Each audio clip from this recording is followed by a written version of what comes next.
Allahu Akbar, Allahu Akbar. Manusia ni memang dia kena jaga kebersihan dan dia kena jaga kekemasan. Wal muhafazah ala ni'matis sihhati waz zinah, dan penjagaan nikmat sihat dan juga kecantikan. Apa lawa itulah kan, kemas itulah. Wa tashmalu, dia merangkumi taqlimul azafir. Taqlimul azafir ni maknanya kita kena pastikan potong kuku. Jangan biarkan kuku kita ni panjang. Batulah disunatkan setiap hari Jumaat kita kena potong kuku. Okay, Assalamualaikum warahmatullahi ta'ala wabarakatuh. A'udzubillahi minasyaitanirrajim. Bismillahirrahmanirrahim. Alhamdulillahi rabbil alamin. Wassalatu wassalamu ala sayyidina Muhammad as-sadiqil wa'dil amin. Allahumma la ilma lana illa ma 'allamtana innaka antal alimul hakim. Allahumma 'allimna ma yanfa'una wanfa'na bima 'allamtana wa zidna ilma wa arinal haqqa haqqan warzuqna ittiba'ah wa arinal batila batilan warzuqna ijtinabah waj'alna mimman yastami'una alqawla fayattabi'una ahsanah wa adkhilna birahmatika fi ibadikas salihin. Rabbi shrah li sadri wa yassir li amri wahlul 'uqdatam min lisani yafqahu qawli, amma ba'du. Yang dimuliakan dikasihi Tuan Imam, Tuan Bilal, seluruh muslimin dan muslimat sekalian, alhamdulillah kita bersyukur kepada Allah Subhanahu wa taala kerana masih lagi diberikan peluang kepada kita untuk meneruskan kehidupan di atas muka bumi ini. Masih lagi diberikan kepada kita as-sihhatu wal afiyah, yang dengannya kita dapat menunaikan ibadah kepada Allah Azza wa Jalla sebagai bekalan untuk kita bawa ke alam akhirat nanti, insya-Allah. Okay, muslimin dan muslimat sekalian, insya-Allah pada malam ini kita akan sambung lagi. Tajuk kita berkaitan dengan al-muhafazatu ala nazafah, ataupun memelihara kebersihan. Ayuhal ikhwah, tuan-tuan dan puan-puan, iza aradatad dunya fa'alaika bil ilmi. Apabila kamu mahukan kesenangan dunia, kamu kena ada ilmu. Wa iza aradatal akhirata fa'alaika bil ilmi. Dan apabila kamu mahukan kesenangan akhirat, kamu juga kena ada ilmu. Wa iza aradatahuma ma'an fa'alaika bil ilmi. Dan apabila kamu mahukan kesenangan kedua-duanya, dunia dan akhirat, kamu juga kena ada ilmu. Muslimin dan muslimat sekalian, ya man biduniyahu insyawala, wahai orang yang sentiasa sibuk dengan dunia, tak ada masa nak datang belajar. Wa gharrahu tulul amal, dan dia tertipu dengan panjang angan-angan. Bagi dia mati ni lambat lagi kan, baru umur 20, baru umur 30, baru umur 40, baru umur 50. Bagi dia mati ni lambat lagi. Al-mautu ya'ti baghtatan, mati ni datang secara tiba-tiba. Bagaimana kita tengok kisah seorang pengantin baru kan, baru berkahwin, tiba-tiba lepas daripada majlis bekwah dia tu, dia nak pergi hantarlah pakaian yang disewa tu kan. Balik daripada tempat sewa pakaian tu, balik daripada situ aksiden, mati. Umur baru 20-an, 25 kan. Ada seorang pakcik tu, dia bawa kereta sampai di traffic light kan, segar-mega, tiba-tiba traffic light itu merah, dia berhenti lah kan. Ketika mana traffic light itu bertukar warna hijau, dia tak pergi. Orang belakang ni horn pun tak pergi. Akhir sekali setelah puas tengok-tengok, rupa-rupanya driver dah meninggal dunia. Jadi maknanya al-mautu ya'ti baghtatan, mati ni datang secara tiba-tiba kan. Wal qabru sunduqul amal, kubur yang kita akan masuk suatu hari nanti, itulah peti tempat simpanan amalan kita. Maknanya kita buat seibadat, kita sembahyang, kita datang belajar, kita baca Quran dan sebagainya, tempat untuk kita nak tengok amalan kita adalah di dalam kubur. Bismillahirrahmanirrahim. Wal asr, demi masa. Innal insana lafi khusr, sesungguhnya manusia ni berada di dalam kerugian. Semua manusia memang rugi. Illa allazina amanu wa amilus salihat, kecuali orang-orang yang beriman dan orang-orang yang melakukan amal soleh. Wa tawassaw bil haqq, berpesan-pesan dengan kebenaran. Wa tawassaw bis sabr, berpesan-pesan dengan kesabaran. Jadi ayat ini menunjukkan kepada kita bahawa 4 golongan ini tak rugi. Yang pertama, orang yang beriman. Yang kedua, orang yang melakukan amal soleh. Yang ketiga, orang yang berpesan dengan kebenaran. Contoh malam ni kan, kita belajar, kita dengar kan. Dan orang yang berpesan dengan kesabaran. Sabar ni 3. Yang pertama, kita sabar terhadap musibah yang menimpa kita, sakit, demam, batuk, kita sabar. Yang kedua, kita sabar dalam melakukan perkara kewajipan. Contohnya sembahyang, kena sabar baru boleh sembahyang. Contohnya belajar agama, kena sabar duduk dalam majlis ni kan, 40 minit bukan sekejap kan. Yang ketiga, sabar daripada melakukan maksiat. Seronok maksiat tapi kita sabar tak melakukan maksiat, itu dipanggil kesabaran. Contohnya lah, contoh yang dalam gambar ni adalah konsert Coldplay baru ni kan, di mana orang yang tak ada kesabaran dia kita tengoklah kan, di mana konsert ini sebenarnya adalah merosakkan akhlak muda-mudi. Ni sempurna kedatangan Ramadan ni, ada satu konsert LGBT yang akan diadakan pada 24 hari bulan Februari, 2 minggu sebelum Ramadan.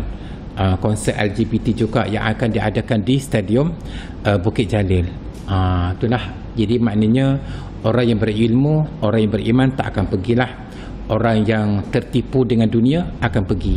Itulah maknanya konsert yang merosakkan muda-mudi kita. Qala Al-Hasan Al-Basri, Al-Hasan Al-Basri berkata, ni'matid darud dunya kanat lil mu'min. Sebaik-baik tempat dunia, sebaik-baik dunia adalah bagi orang yang beriman. Kita sekarang ni berada di dunia kan. Sebaik-baik tempat tinggal kita adalah dunia ni lah. Sebaik-baik dunia adalah bagi orang yang beriman. Wa zalika li'annahu amila fiha qalilan wa akhadha minha zadahu ila al-jannah. Kerana semasa dia berada di dunia ni, dia buat amal tak banyak pun. Contohnya sembahyang berapa kali? 5 kali je sehari semalam kan. Bukanlah kita ni dituntut berada di masjid ni 24 jam. Tak, 5 kali je datang kan. Lepas tu kita baca Quran berapa banyak sehari? Selah, 2 lah, 3 lah, sejuzuk kan. Maknanya kita buat amal ni tak banyak pun, tapi amalan tersebut akan dibawa ke syurga. Lepas tu dah kita masuk ke syurga bukan kerana amal, tapi kerana rahmat Allah Subhanahu Wa Taala. Cuma nak dapat rahmat tu kena buat amal. Orang tak buat amal tak dapat rahmat. Macam mana nak ke syurga kan? Okey. Wa bi'satid darud dunya kanat lil kafir. Sebab seburuk-buruk dunia adalah untuk orang kafir. Kita orang beriman di dunia juga kita duduk. Orang kafir pun duduk di dunia juga, tapi dunia tu baik untuk kita. Tapi seburuk-buruk dunia adalah untuk orang kafir. Sebab apa?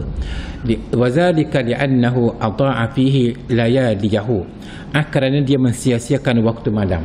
Kalau kita tengok malam ni bermula dengan sembahyang maghrib berjamaah. Kemudian kita tunggu sekejap 40 minit untuk mendengar kuliah agama. Kemudian kita sembahyang isyak. Lepas tu kita balik tidur. Kemudian kita bangun untuk bertahajud kan. Jadi sebenarnya malam ni untuk kita mencari bekalan. Tapi mereka wa akhadha minha zadahu ila nar. Mereka membawa bekalan untuk ke neraka. Itulah beza di antara orang yang beriman, orang yang berilmu, orang beramal soleh dengan orang yang tak ada apa-apa. Itulah yang jadi maknanya beza kan. Okey. Hatta amalika kabirun jiddan fi annahu sayusamihuka wa ya'fu anka wa anta fi hayatika tal'abu wa talhu. Sehingga kan dikata angan-angan kamu ni banyak. Dia kata tak apa, lepas kita mati orang ngatik untuk kita, beres lah. Maknanya bagi dia semasa hidup ni, buatlah jahat setara mana pun, tapi lepas mati orang ngatik. Sebenarnya bagi kita, ngatik tu sekadar untuk menampung kan kekurangan yang ada pada diri kita. Kita minta supaya orang tu diampunkan dosa, tu dipanggil mengantik kan. Tapi bagi dia, tak semaya tak apa, bagi dia lah. Tak tutup aurat tak apa, sebab lepas mati orang ngatik. Tu tak betul. Sistem apa dipanggil, kefahaman mengantik macam tu tak betul lah kan. Jadi maknanya wa anta fi hayatika tal'abu wa talhu, sedangkan semasa kamu hidup, kamu ni galik dengan dunia, kamu tak cara pun akhirat kamu. At-taubatu la tufakkiru fiha, kamu tak pernah terfikir pun untuk bertaubat daripada dosa kamu. Satulaqihi wahdaka, kamu akan masuk dalam kubur seorang diri. Wa ta'ishu bi zulmatil qabri wahdaka, dan kamu akan hidup dalam kubur dalam kegelapan malam seorang diri. Wa satu'aqabu wahdaka, kamu akan diazab seorang diri. Wa satus'alu wahdaka, kamu akan ditanya pun seorang diri. La sadiqa wala habib, tak ada kawan, tak ada teman. Jadi insya-Allah tajuk yang akan dibentangkan pada minggu depan adalah bagaimana keadaan kita dalam kubur. Itu minggu depan lah kan. Jadi malam ni sebagai mukaddimah, bagaimana kita kena faham bahawa semua manusia akan masuk dalam kubur, dan apa akan berlaku dalam kubur tu seorang diri. Jadi perkara yang dapat membantu kita hanyalah amal yang kita lakukan semasa kita berada di dunia. Ayuhal ikhwah, tuan-tuan dan puan-puan, wa man darasa sunnatan nabawiyyah wajada fiha hashdan min al-ahadisi allati tastahusu ala an-nazafati fi kulli al-mustawayat. Siapa yang mempelajari sunnah Nabi, dia akan dapati di sana banyak hadis-hadis yang menggalakkan supaya kita menjaga kebersihan dalam semua aspek kita. Nazafatul insan, kita kena jaga kebersihan body kita, tubuh kita, jasad kita. Wa nazafatul albait, dan kita kena jaga kebersihan rumah kita, ruang tamu bersih, bilik bersih, bilik air bersih, dapur teratur, tak ada benda-benda yang sebek. Sebab bahasa Kelantan panggil kan, basikal dah 3 tahun, sebab duduk rumah kita lagi, bersih-bersih buruk, sebab ada lagi, pakaian-pakaian yang dah tak pakai kan, tapi masih hidup lagi, sayang, duduk dalam almari, buat gapo kan, sepatutnya kita bagi pada orang miskin. Kalau kita buka rak rumah kita tu, banyaklah Tupperware kan, Tupperware kan, kita sayang, sepatutnya kita bagi pada orang. Kalau dulu kita beli pinggan mangkuk, tujuan kita untuk nak sempena hari kenduri kan, tapi sekarang kendurinya adalah menggunakan pinggan plastik dan juga cawan plastik. Jadi maknanya tak perlulah kita simpan terlalu banyak pinggan mangkuk. Apa salahnya kita ambil pinggan mangkuk tadi yang masih comel, yang masih kita sayang, bagi pada orang yang lebih memerlukan. Allah Subhanahu wa taala berfirman, lan tanalul birra hatta tunfiqu mimma tuhibbun. Kamu tidak akan dapat mencapai kebaikan yang sepenuhnya sehinggalah kamu bersedekah perkara yang kamu sayangi. Sayangnya Tupperware kan, bagi pada orang miskin, rasa lega hati. Sayangnya pinggan mangkuk ni, comelnya lawannya, bagi pada orang miskin, rasa lega hati kan. Sayangnya baju-baju hok banyak ni kan, sayang saja tapi tak pakai, ambil bagi pada orang miskin, lega hati kita. Itu sebenarnya Islam mengajar kita, dan bukannya suruh simpan sesimpan-simpannya kan. Jadi maknanya rumah kita ni janganlah terlalu banyak barang simpanan kan. Wa nazafatul malbas, pastikan pakaian kita sentiasa bersih. Wa nazafatul tariq, jalan kita tu, jalan ke rumah kita tu juga bersih. Wa fi nazafatil insani umirat bi ghusli yaumil jum'ati, dalam penjagaan jasad manusia ni, manusia disuruh mandi pada hari Jumaat. Kenapa? Pernah terfikir tak kenapa pada hari lain tak ada suruhan? Kerana kita jangan fikir Malaysia ni bila-bila masa pun kita mandi setiap hari paling kurang 3 kali kan. Tapi kalau kita tengok sekarang ni musim sejuk, kalau saya pernah berada di Mesir kan, musim sejuk dia ni memang kita mandi setiap hari Jumaat. Hari lain memang tak mandi tak mandi sebab mandi setiap hari pada masa sejuk bahaya kan. Dia udara di sana udara kering, memang tak boleh mandi. Memang kita kena mandi seminggu sekali kan. Jadi pergilah ke negara-negara yang memang ada salji, memang orang tak mandi pada setiap hari. Dia mandi seminggu sekali lah. Hatta ubira anhu fi ba'dil ahadithi bilafzati wajib. Bahkan ada sesetengah hadis menunjukkan seolah-olah mandi pada hari Jumaat ini suatu perkara yang mesti. Contoh dia, ghuslu yaumil jum'ati wajibun ala kulli muhtalimin. Mandi pada hari Jumaat adalah wajib bagi orang yang bermimpi, mimpi menentu lah kan. Jadi maknanya nak cerita pada kitanya setiap hari Jumaat kena mandi. Macam kami dulu hari Jumaat main bola. Main bola di mana tahu? Main bola di atas tar. Dia kalau kita pergi ke Mesir tu, dia ada satu dipanggil Taman Antarabangsa. Hadikotun Hadikotun apa tengok?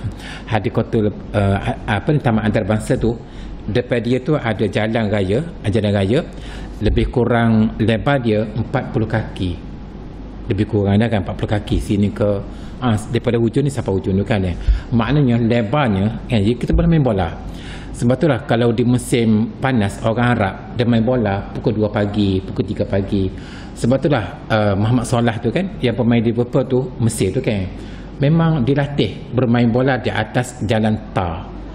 Lepas subuh kan kereta tak ada kan, dia bukan jalan utama lah.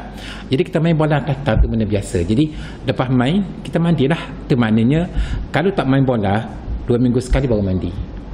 Itulah maknanya setiap hari Jumaat memang kita mandi. Jadi maknanya di negara sejuk memang disunatkan mandi pada hari Jumaat. Wa fi hadisin akhar, dalam hadis yang lain, haqqun lillahi ala kulli muslimin fi kulli sab'ati ayyam. Setiap 7 hari ini menjadi kewajipan kepada setiap muslim. Yaumun yughsalu fihi ra'suhu wa jasaduhu, di mana ataupun yaumun yaghsilu fihi ra'sahu wa jasadahu, di mana pada hari tersebut dibasahkan kepala dan juga jasad dia, mana kena mandilah. Wa ta'akkadu zalika idza wujidat asbabuhu minal irqi wal wusqi wa nahwihi. Apatah lagi kalau tubuh kita ni berpeluh ataupun ada kotoran, hatta la yakuna masdar iza'in liman yuqalitu, supaya tidak menyakiti orang yang kita jumpa. Jadi kalau tubuh kita ni berbau, orang kita jumpa tu memang terasa tak selesa. Wa akadat as-sunnatu wa shaddadat ala ajza'in mu'ayyanati min al-jism tahtaju ila inayatin khasatin mislu al-fam wal asnan.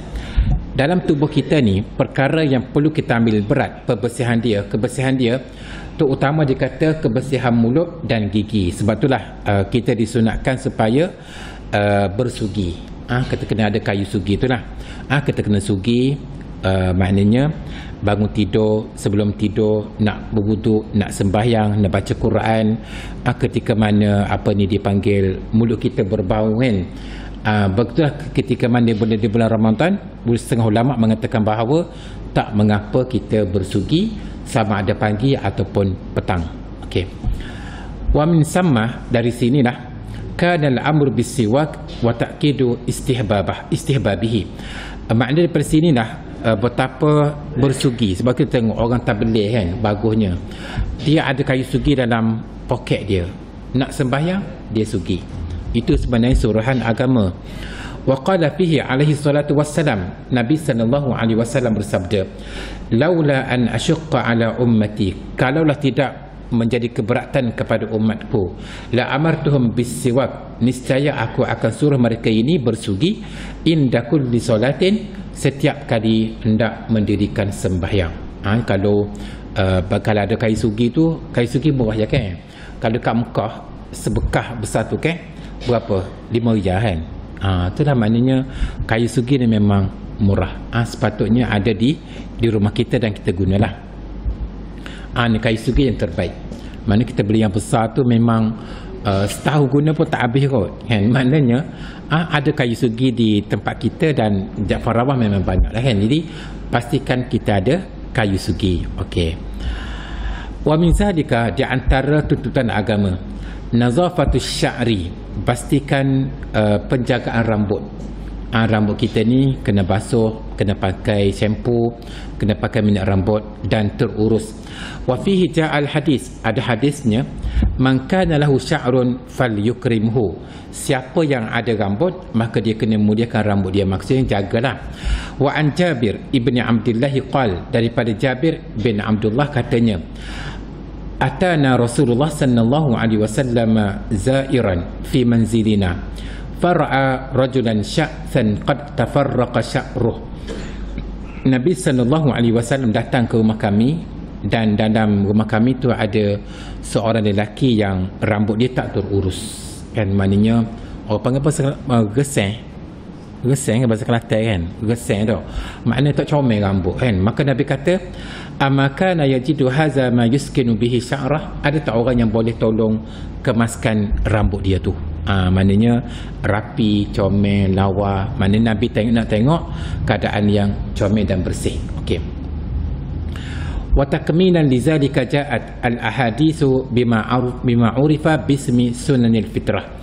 Bagi menyempurnakan perkara tersebut, banyak hadis-hadis yang berkaitan dengan sunnah fitrah, sunnah semula jadi, allati tadullu ri'ayatuha ala mada hirisil insan ala nazafati wat tajammul, yang menunjukkan bahawa manusia ni memang dia kena jaga kebersihan dan dia kena jaga kekemasan.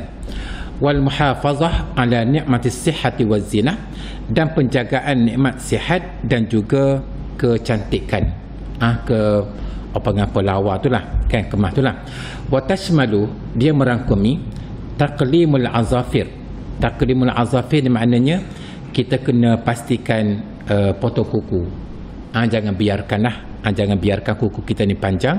Batulah disunatkan setiap hari Jumaat kita kena potong kuku, kecuali ketika mana kita nak korban. Kita nak korban kan, bermula daripada 1 Zulhijjah sampailah waktu kita korban, maka makruh kita potong kuku. Sebab itulah sebelum masuk 1 Zulhijjah tu potong siap-siap. Lepas daripada kita korban, barulah kita boleh potong kuku. Okey kan? Jadi hari biasa memang kita kena pastikan kuku kita ni hari Jumaat potong, hari Jumaat potong. Yang kedua, qass syarib, pastikan misai dipotong kan, dicukur, maknanya tak membiarkan sampai tergulung-gulung kan, orang biarkan sampai gulung kan, tak comel. Wa natfa al-ibti, dan cukur bulu ketiak.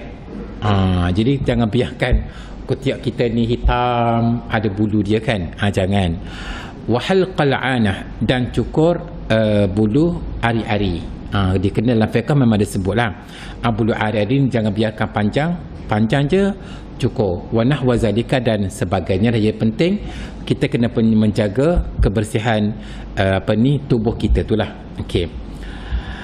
Wa mimma anayat as-sunnatu bi nazafatihi, daripada perkara yang dia ambil berat oleh sunnah Nabi berkaitan dengan penjagaan kebersihan adalah al-baitu, rumah kita tu lah. Fala budda min tanzifihi min kulli al-aqzar wal akhbas allati yasu'u manzaruha.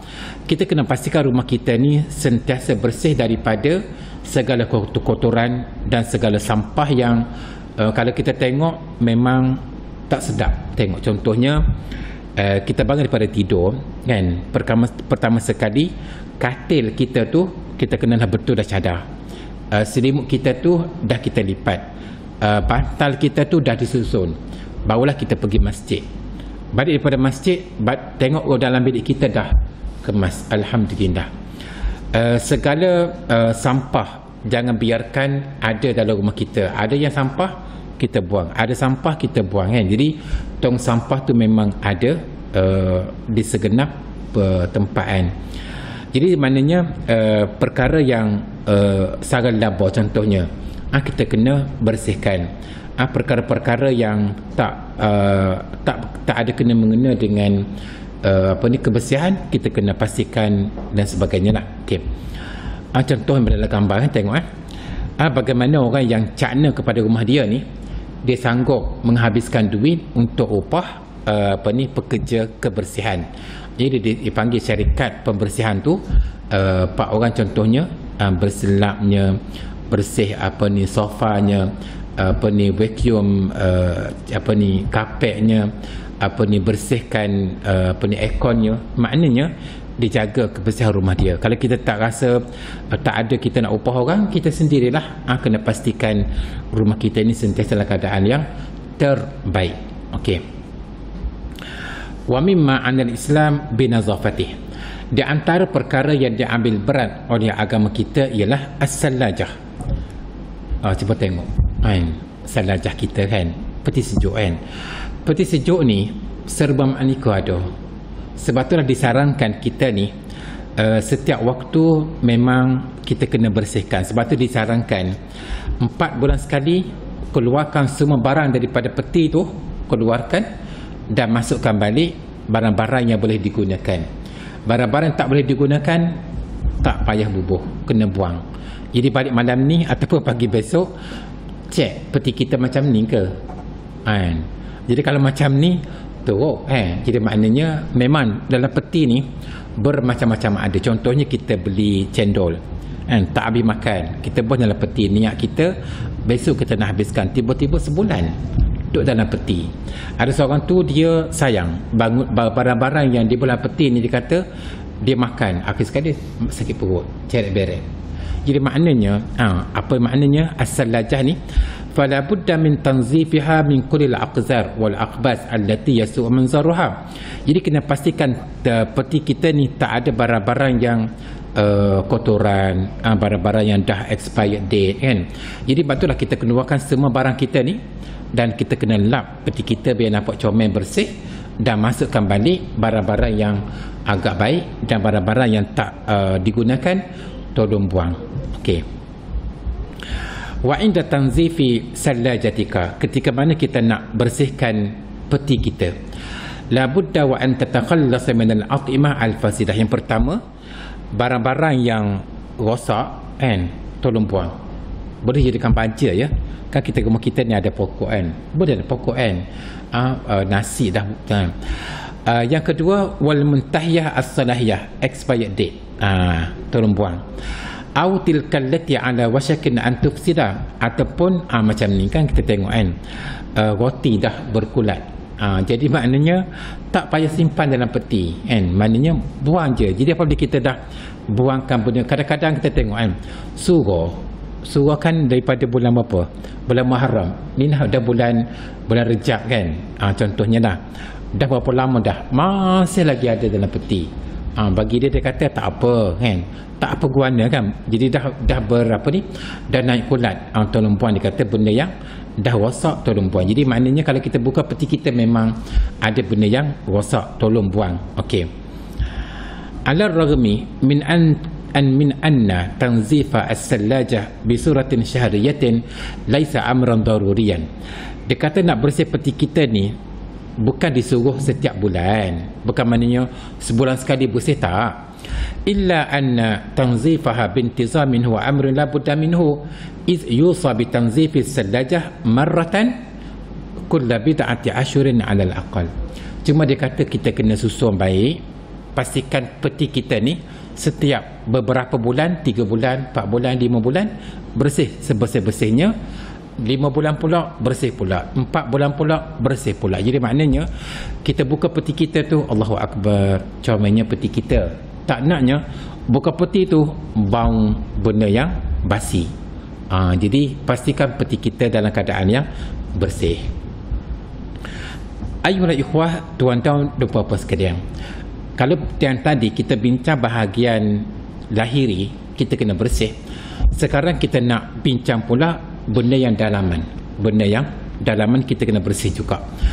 Qala Nabi sallallahu alaihi wasallam, Nabi sallallahu alaihi wasallam bersabda, "Ma min mauludin yuladu illa 'alal fitrah."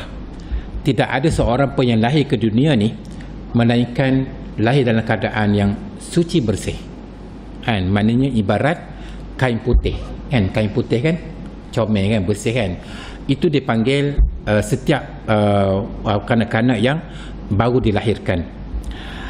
Fa abawahu yuhawwidanihi aw yunassiranihi aw yumajjisanihi, maka mak dan ayah dialah yang membentuk pribadi anak tersebut, sama ada mendirikan Yahudi ataupun Nasrani ataupun Majusi. Betullah kita bertanggungjawab terhadap anak kita untuk memastikan anak-anak ni mendapat pendidikan yang betul. Seorang lelaki yang soleh, dia kena pilih wanita yang solihah menjadi isteri. Seorang isteri yang soleh, dia kena cari suami yang soleh untuk dijadikan sebagai suami. Sebab itulah saya sendiri alhamdulillah malam kemarin anak yang kelima, saya ada 6 orang anak lelaki, seorang anak perempuan. Anak yang ke-6 lelaki kan. Anak yang ke-6 ni dia dah belajar tahfiz di Mahat Tahfiz Al-Fatih Batang Kadi Selangor tu dah 5 tahun. Jadi malam kemarin dia panggil malam kemuncak. Seorang tu dia kena perdengarkan bacaan hafazan dia tanpa tengok Quran ni daripada pukul 4 pagi sampai pukul 11 malam, 30 juzuk. Kan dalam ujian tersebut alhamdulillah daripada 30 juzuk tu ada 3 tempat sahaja yang ditegur oleh ustaz dia lah. Mana ada kesilapan 3 tempat sahaja. Hak lain tu alhamdulillah kita rasa Allahu Akbar, kan? Menangis, keluar air mata. Maknanya seronoknya kita melihat anak yang berjaya menghafaz 30 juzuk Al-Quran dalam masa 5 tahun lah. Okay. Jadi maknanya pentingnya kita menjadi orang yang ada ilmu. Bagaimana kita nak bentuk anak-anak kita supaya faham apa itu kehidupan dunia dan apa itu kehidupan akhirat. Makna fitrah yakni anal Islam. Kita tengok ada hadis tadi kan, yuladu anil fitrah, maknanya setiap anak ni dilahirkan dalam Islam, sama ada mak ayah dia tu Islam dah ataupun mak ayah dia ni bukan Islam, pun dilahirkan dalam keadaan fitrah, dalam keadaan suci, dalam keadaan Islam anak tersebut. Fa iza mata saghiran, sekiranya anak tersebut mati ketika kecil tak sampai umur, fahuwa anal Islam, maka dia mati dalam keadaan yang selamat, Islam lah. Fa auladul muslimin kulluhum ma'a abaihim fil jannah, anak-anak kecil yang mati sebelum balik ni semuanya adalah penghuni syurga dan mereka akan menemani mak dan ayah dia dalam syurga.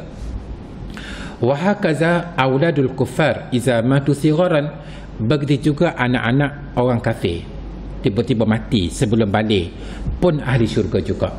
Sebab dia lahir dalam keadaan yang fitrah, dia mati dalam keadaan yang Islam sebelum balik, dengan syarat sebelum balik lah kan. Jadi maknanya anak-anak tersebut dipanggil anak-anak dalam keadaan yang fitrah, tak ada dosa, maka syurgalah, walaupun keluarga dia keluarga yang bukan Islam. Okay kan. Fal bil mantiqi hunaka nazafatul aqli wa nazafatul jismi wa nazafatul suluki wa nazafatul fikri wa nazafatul qalbi wa nazafatul lisan. Ini yang kita sebut sahaja perkataan bersih ni, kita kena bersih dari segi akal. Akal kita ni kena bersih, kena cuci, kena betul. Nak betulkan akal kita ni, kita kena belajar, kita kena ada ilmu, kita kena dengar, kita kena baca. Sebab itulah orang yang akal tak bersih, konsep-konsep kan. Contohnya, apa salahnya saya pergi konsert tapi saya sembahyang? Akal tak bersih kan. Ada orang pergi konsert Coldplay baru ni kan, dia sembahyang berjamak dan terkosa. Mana boleh berdeki ke tempat maksiat kan. Okey kan. Wa nazafatul jismi, jaga bersih dari sudut jasad. Wa nazafatus suluk, bersih dari sudut tingkah laku. Contohnya kita datang masjid, kita jadi orang yang baik, maka akhlak kita juga akhlak yang baik. Wa nazafatul fikri, dari segi fikrah, dari segi fikrah pahaman agama, kita kena bersih juga. Wa nazafatul qalbi, jiwa kita kena bersih juga. Wa nazafatul lisan, kita kena jaga tutur kata kita, tak boleh mengeluarkan kata-kata yang tak baik.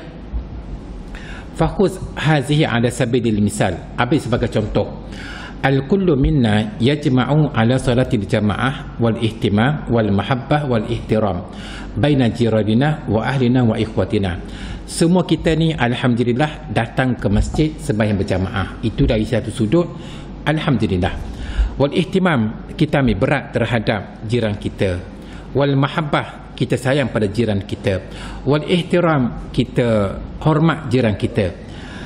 Kita hormat adik-beradik kita hormat keluarga kita. Walakin hal nahana ta'abbuduna an adami ramil awsaq amama buyutin min haulana atau adami ramiha fil nahri. Tapi dia kata kita ni ketika mana kita buang sampah, adakah sampah yang kita buang tu kita buang depan rumah kita menyebabkan jiran kita terhidu bau busuk? Jadi kita kena ada kefahaman bahawa sampah kita ni bukan dibuang di hadapan rumah kita tapi kita buang dalam tong sampah. Tong sampah yang disediakan oleh MPKB kan. Jadi kalau kita buang depan rumah kita, kecuali kalau ada orang ambil kan, kita buang tu menyebabkan pokok ikan kan, kita sia-sia ikan, sepatutnya kita tanam dalam kita tanam kan, tapi kita buang depan rumah kita menyebabkan bau yang busuk, sedangkan kita ni ahli masjid, maka tak bagus sebenarnya. Au ada miramyah fil nahri, sebagian kita nak gambarkan ada seorang wanita yang satu ketika dahulu viral, bagaimana dia berhenti berkata beza dia tu sampah dibuang dalam sungai. Maka tak bagus juga. Jadi kita ni sebenarnya kita kena faham bahawa bersih ni dalam semua sudut, dari segi fikrahnya, dari segi tingkah lakunya, dari segi akhlaknya, dari segi batinnya, dari segi zahirnya kita kena bersih. Okey. Waqala rajulun hakim, berkata seorang ahli bijak pandai, malabisu muttasakhah wa aqlun nazifun afdalu min siyabin nazifatin wa aqlin muttasakh. Baju yang tak bersih tapi akal yang bersih lebih baik daripada baju yang bersih tapi akal yang kotor. Tapi kita nak baju kita bersih, akal kita bersih, itu yang terbaik. Tapi kalaulah orang tu baju dia tak jaga sangat tapi akal dia tak bersih kan. Okey, contoh macam ni dah kan, motor comel dah, baju bersih dah tapi akal tak betul, maka menjadi seorang mak rempit. Jadi maknanya akal yang tak bersih kan. Okey. Fatalawusu aqliyatil ba'di ashaddu khatran 'anil ummati min nazafati manaziliha. Yang paling bahaya yang dikata akal yang tak bersih kan. Indama tajidu annal quluba taskunuha ad-daghina wal haqdu tijahal ghair. Ketika mana kita dapati seorang tu ada hasad dengki pada orang lain, fa innaha hatman tahtaju ila nazafatin min naw'in khas. Orang macam ni kita kena bersih dia, kena mengajar agama dia, kena ajar macam mana agama ajar kita supaya tak ada rensi dan sebagainya. Jadi makna cerita pada kitanya bahawa fala yakfi lil insani an yahtamma bi nazafati malbasihi wa maskanihi wa sayyaratihi bal yahtaju ila tanzifi aqlihi wa qalbihi min ba'di asyawaib. Tak cukup bagi manusia ni baju sahaja bersih, tempat tinggal sahaja bersih, kereta sahaja bersih, tapi sebenarnya dia berhajat kepada akal yang bersih, jiwa yang bersih, fikiran yang bersih daripada sebarang kekurangan. Jadi maknanya kita kena bersih ni sama ada zahir dan juga batin. Boleh kan? Jadi insya-Allah pada minggu depan kita akan belajar macam mana, sebab kita semua akan mati kan. Kita kena belajar sebagai persiapan bagaimana nak masuk kubur. Itu tajuk minggu depan insya-Allah kan. Jadi aku qauli hadza wa astaghfirullahal azim li wa lakum. Wassalamualaikum warahmatullahi taala wabarakatuh. Bismillahirrahmanirrahim. Allahumma arhamna bil Qur'an waj'alhu lana imaman wa nuran wa hudan wa rahmah. Allahumma zakkirna minhu ma nusina wa 'allimna minhu ma jahilna warzuqna tilawatahu ana al-laili wa atrafan nahar waj'alhu lana hujjatan ya rabbal alamin. Wa sallallahu ala sayyidina Muhammad wa ala alihi wa sahbihi wa sallam walhamdulillahi rabbil alamin.